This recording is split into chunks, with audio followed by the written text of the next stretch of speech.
Hola, mi nombre es John Requena de la carrera de Ingeniería de Software de la Corporación Universitaria Iberoamericana.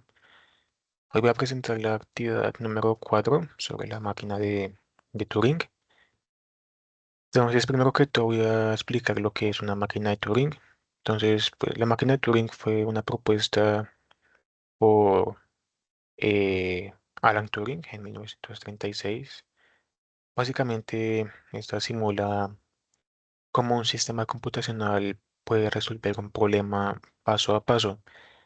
Entonces, básicamente es un modelo que permite entender y comprender lo que es el concepto de computabilidad. Hoy en día, si tenemos un problema y no lo podemos resolver usando una máquina de Turing, entonces significa que el problema no se puede computar y viceversa. Entonces, una máquina de Turing tiene tres componentes principales. El primero es la cinta. En este caso es una cinta infinita donde está dividida en diferentes casillas y cada casilla puede tener un dato diferente. Por ejemplo, números binarios como 0 o 1, o también pues puede tener simplemente un espacio en blanco. También está el cabezal de la máquina. Básicamente el cabezal es el encargado de que en cada casilla de la cinta pueda leer la casilla, escribir sobre la casilla o borrar lo que esté dentro de la casilla. Además, pues este cabezal tiene la capacidad de desplazarse sobre la cinta. De esa manera, pues el cabezal puede leer cada casilla una por una. Y finalmente está el programa o las instrucciones de la máquina, que básicamente son los pasos que debe seguir la máquina, como por ejemplo decirle al cabezal, muévase para la izquierda y si encuentra un cero, o sea, si lee un cero, entonces bórrelo para que quede un espacio en blanco. Básicamente eso es lo principal de una máquina de Turing. Entonces voy a explicar un problema eh, para la máquina de Turing. Básicamente el problema es que la máquina de Turing debe ser capaz de recibir un número binario y revisar si tiene la misma cantidad de ceros y de unos, o si no las tiene.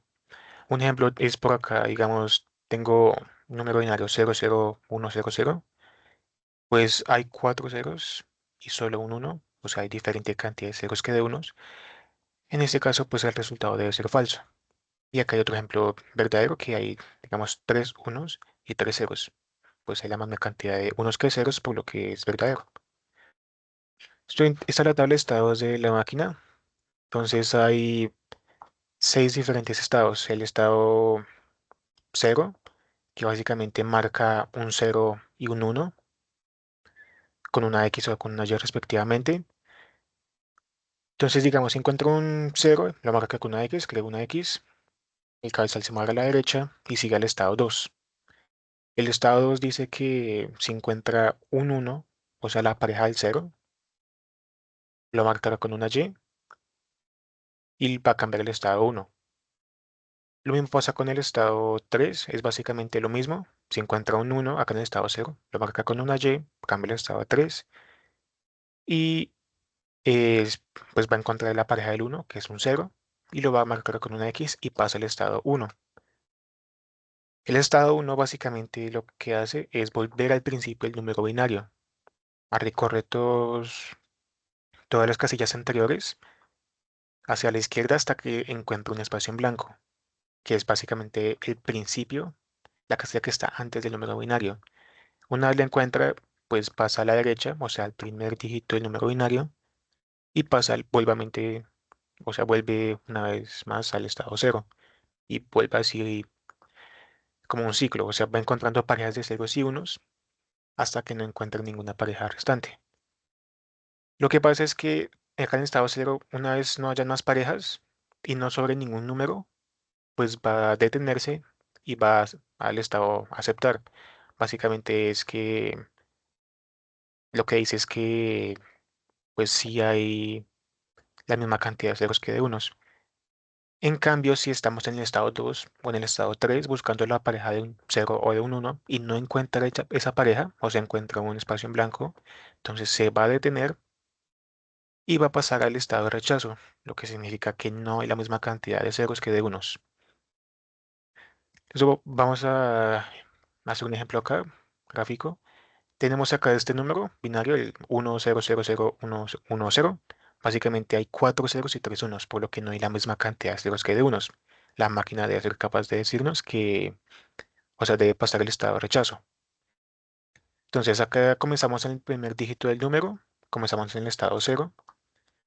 Volviendo acá a la tabla de estados, vemos que en el estado cero, si encuentra un cero, debe escribir una X, el cabezal se pasa a la derecha y pasa al estado 2.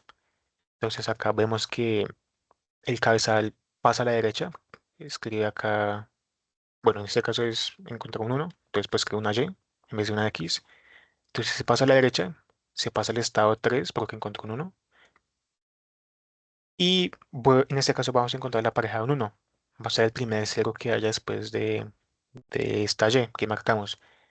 En este caso está pues inmediatamente después del uno que marcamos.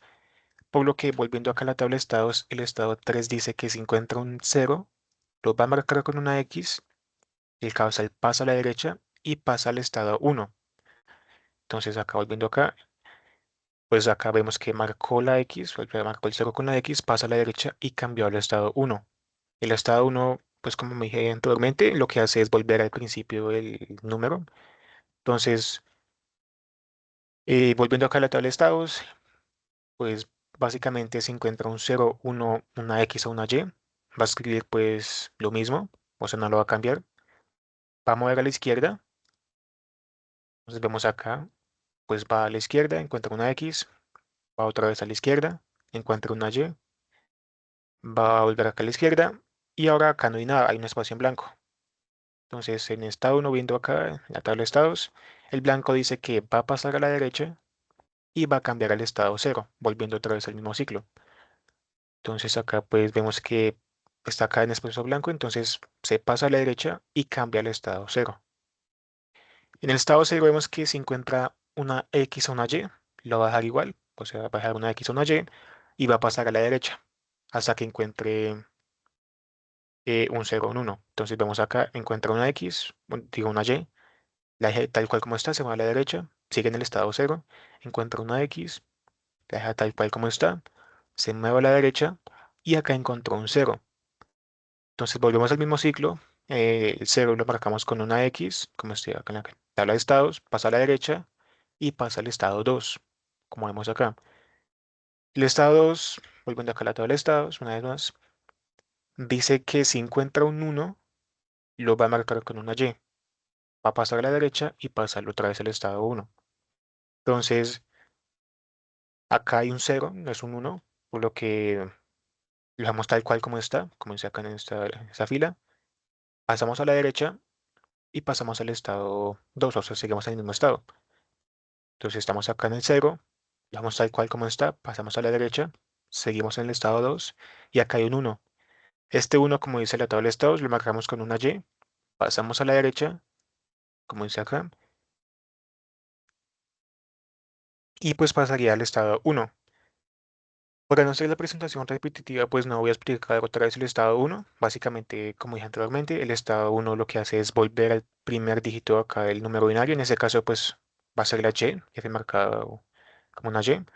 Entonces, volvamos a la Y, que cambia al estado cero. Y como ya dije anteriormente, pues el estado cero va a ir hasta la derecha hasta que encuentre un cero o un uno. Si encuentra una que es una Y, la deja tal cual como está, sigue moviéndose a la derecha. Entonces acá hay una X, digamos en el estado cero, se mueve a la derecha, otra X, se mueve a la derecha y encontramos el primer cero.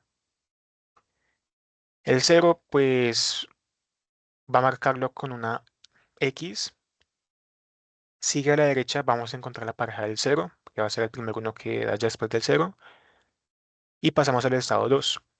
Entonces acá estamos en el Y, pasamos a la derecha porque no nos interesa en el estado 2, como dice acá la tabla de estados, sigue tal cual, sigue a la derecha. Y encontramos el primer uno. Entonces, el primer uno lo vamos a marcar con una Y, como dice la tabla de estados, y pasamos a la derecha. Y cambiamos también al estado uno. Volvemos acá al primer dígito, volvamos al estado cero y vamos a a recorrer hasta que volvamos a encontrar un número 0 a 1, un número binario.